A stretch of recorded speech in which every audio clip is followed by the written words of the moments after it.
Hey, McLean2400 here. I just got back from seeing the Three Musketeers in 3D with Big Kaboom. Hey guys, what's going on? So, what was your impression coming into the movie? I really thought it was just gonna be a so-so movie, but I really enjoyed it. So I'd recommend it. I'd recommend it too. I had mixed thoughts going into the movie because I'd heard good reviews, bad reviews. I look up a lot of reviews before I see a movie, so I'm kind of I'll either be biased or non-biased. But I did think it was pretty entertaining. I'd recommend it just for like a casual viewer if you're looking for Citizen Kane. Just leave it alone. But I'd like to discuss the 3D because it was one of those movies where the 3D sorry, Conroy's screwing around with something there in the background. Yeah. So, it is. So the 3D, I thought it was one of those movies where you just forget that it's 3D like halfway through. It really wasn't needed too. Like it No. would have been fine in 2D, but the 3D really made no difference to me. How about you? Well, what I think filmmakers should do for 3D is to make it seem like you're there, like you're in an experience. Like I didn't see it, but I heard How to Train Your Dragon in 3D was very good because you felt like you were riding the dragon with them. Like if it's something like that, it makes you feel like you're there, like it's an experience. But when it's just there to have something fly at you for no reason, and when half the movie there's really nothing to throw at you, there's really no point to it. The only thing they really did throw at us was sword points, and that really wasn't that exciting. Yeah. Because there was a lot of that. Half the movie was sword fighting, kind of. And cleavage. Oh yeah, that's something that you may enjoy. Honestly, that was one of the many highlights of that movie.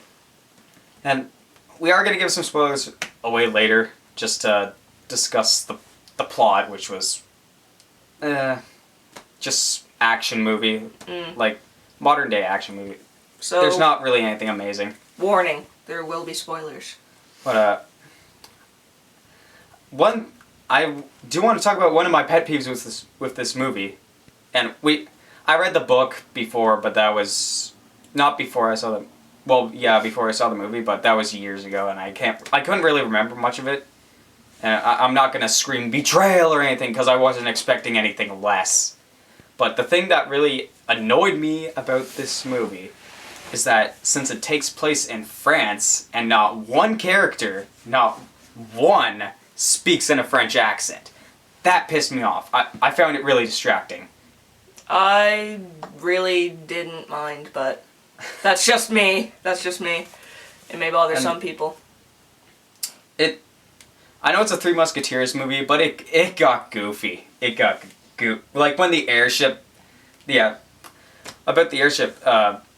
Apparently they found it in some cave that Leonardo da Vinci made. Well, it was a vault. It was a vault, kind of like it was like pretty much Assassin's Creed, and then they blatantly ripped off Indiana Jones. Yes. Like yes, the scene with the arrows coming out of the walls, and when he throws whatever on the pressure plate to set them off, they ripped that off, and it's really obvious. Yeah. Like, we were just like, oh my god. And then it went completely Assassin's Creed at almost the very beginning. Dude was hiding in the water. Guard just ominously staring into the water, and he gets owned. Completely owned. And, yeah, it's... Sorry, I'm hungry. I still have popcorn left over. It's because you got the largest size, you freaking I did. fat bastard. Shut up. Well, I'm hungry. What'd you think of the acting? Because, like I said, no French accents. Ugh.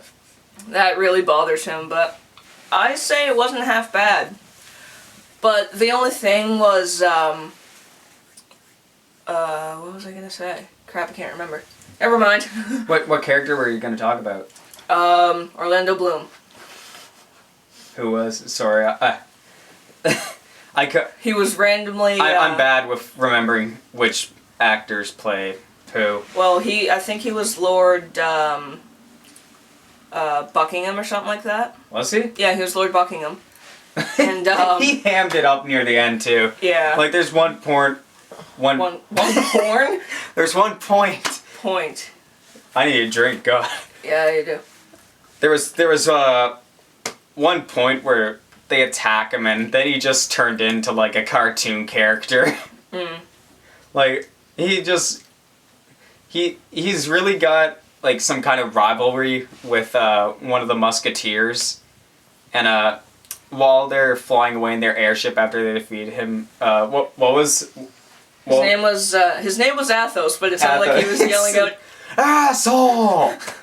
And it was pretty much like the overacting where you measure their mouth to see how big their mouth got, because he was like this, Athos. Like, yeah, you just probably frightened a lot of our viewers. I just had to do that face because that face was friggin' hilarious. Yeah. But I've seen better though. There's one in X-Men First Class. Holy crap, it's hilarious. You still need to see that movie. Yeah. It was good. I'm not that into X-Men movies, but yeah, the acting, they did their job. They didn't stand out at all, really.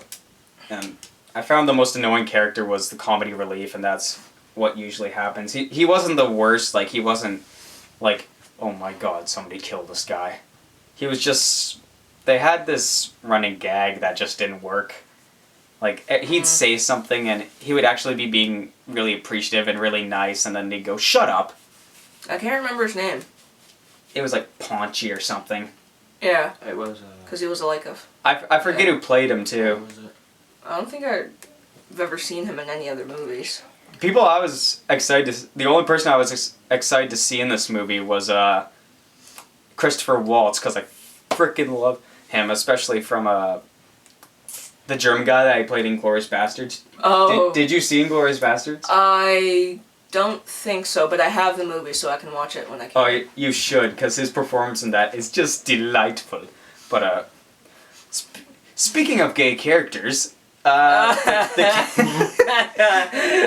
king, who reminded us of David Bowie. David Bowie of the 16th century. Well, the king, he didn't. I know he's a French king, but yes. he did not seem like a king at all. He looked.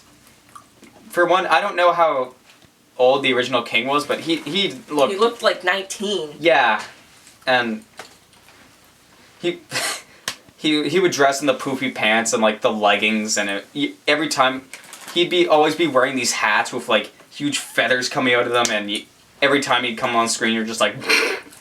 Even though that was the fashion back then, it was still pretty hilarious. It was, especially he had one line that was funny, but you're just like, what? He's trying to like hit on the queen, which is his wife too. Yeah, which is weird. Shouldn't have to, but. And that's another thing. Did you ever think that the queen hated him? Like, no. He thought that the queen didn't love her, but the queen didn't love him. But the queen seemed fine with the marriage. I don't know. Fine. Like, you're not thinking that she didn't want to marry this guy. Like, she's completely fine. Yeah, in both ways. I was a bit. But her voice was annoying. Yeah, it was. I don't know who played her, but we'll do our research. We'll do our research better next time for the actors. We just kind of just got home and turned on the camera. What else? Yeah, I was getting to the line. Well, he's like trying to hit on the queen, and he's wearing this one of those like a ridiculous blue. It was the same as those. God damn it, Conroy. Whatever. He was wearing one of those ridiculous costumes, but it was blue, and he just goes to the queen, and he just walked up to her and goes, I'm wearing blue! I'm wearing blue! So the rest of the time, whenever someone he'd he'd walk in, we'd be like, he's wearing purple! He's wearing yellow! Like, it was... And he changed outfits, like every time. Yeah. And it was still essentially the same outfit, just a different color. Yet he's like, gotta keep up with the latest fashions! And... Well, what the whole plot revolved around was he got a necklace for the Queen that was supposed to be for her first anniversary, but who else that Christopher Waltz played? Yeah. What was he? He was the cardinal. Yeah, he was the cardinal, priest. and for some reason he's trying to start a war. What was he doing? Because I thought it was just getting ridiculous, so I was like, oh my god, what is going on? Not that I couldn't follow it, it's just I just lost interest. I'm like... I was just in it for the cleavage. Not seriously, I did want to see it, but... The cleavage is just a bonus. The sword fights were pretty... actually, what the plot revolves around. The Cardinal gets a double agent for France that's working for England, and... Who's also working for France. Who's also working for France, and she has to steal the necklace and bring it to the Orlando Bloom character, who was supposed to hide it in the Tower of London. But she didn't trust him, so she kept it with her at all times. Yeah, so that was the plot's just go trying to get them back. Go take the necklace and just bring it back. So it's yeah, but both sides were trying to stop them, so that was supposed to be the big thing. And it did look big. Like oh yeah. I was impressed that the guards didn't look too computer generated. No. Like it looked like they actually got a bunch of extras, which if it's not computer generated, I appreciate. I give props. Because that just seems to be more skilled filmmaking. I know that's just hiring people, but it makes a film seem more real. Yeah. So. Sorry, I'm still munching, guys, but I am like dying. All right, I don't know where we're at, but we should probably wrap this up soon. Yeah. We're at 12 minutes, so. Oh, we are? Yeah. Holy. So sorry we didn't get to talk more, but YouTube has a time limit, so. Yeah. So final thoughts. Good movie. Recommend it. Out of 5. 4.5 out of 5. Whoa, Jesus. That's just me. When I like a movie, I like it like a lot. The plot's cliched. The characters aren't bad. Some are interesting. So, I didn't find the Three Musketeers had much of a part, which was annoying. Like it's mostly around the kid, the fourth Musketeer. Yeah. But I didn't like him. Did you like him? Not so much. He seemed really arrogant. Like. Well, he was supposed to be, but at times he just seemed like a complete retard. Like he literally walks into Paris and goes to the Three Musketeers. I want to challenge you. Yeah. Well, one challenges him, then he bumps into one, and says, "Oh, I'm all better than you. I'm gonna challenge you." And 1 o'clock. The guy's like 3 times the size of him. Like, yeah. It's ridiculous, but anyway, my final thoughts. We only had the option of seeing it in 3D, so if you have the option of seeing it without 3D, just see it without 3D. It was entertaining. One of the more enjoyable movies I've seen in a while, just because of how hammy it was. So I'd give it a 3 out of 5. So thanks for watching, guys. See you later.